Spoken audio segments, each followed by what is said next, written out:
জামাত ইসলামকে ধন্যবাদ জানাই যে এই যে পলিটিক্যাল কমিটমেন্টের জায়গাটা এটা তারা ঠিক রেখেছেন। আমরা আজকে এই জায়গায় দাঁড়িয়ে আছি শুধুমাত্র জুলাইয়ের কারণে। আমি এনসিপি থেকে জোটের মনোনীত প্রার্থী।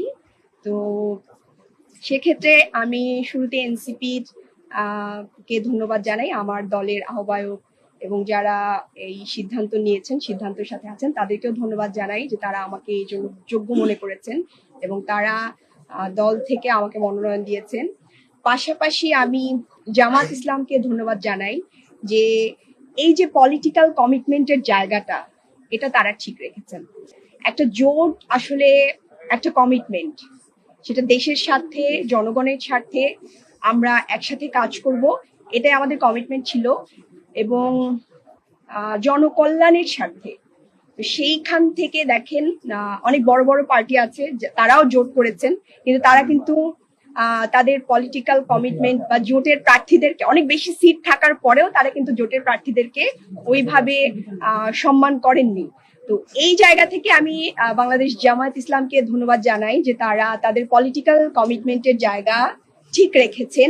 পাশাপাশি আমরা আজকে এই জায়গায় দাঁড়িয়ে আছি শুধুমাত্র জুলাইয়ের কারণে এবং এটা জামাত ইসলামী এবং জোটের পক্ষ থেকে সিদ্ধান্ত হয়েছে যে আমরা একজন শহীদ পরিবারের প্রতিনিধিত্ব চাচ্ছিলাম।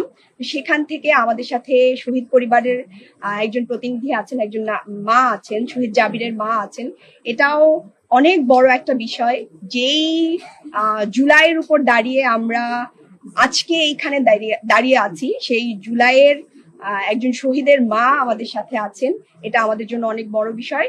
তো এই জায়গা থেকে আমরা আশা করি, এবং আমাদের সাথে যেসব আপারা আছেন ওনারা খুবই কোয়ালিটি সম্পন্ন, ওনারা অনেক অভিজ্ঞ এবং রাজনৈতিকভাবে এনারা আমাদের থেকে অনেক বেশি অভিজ্ঞ।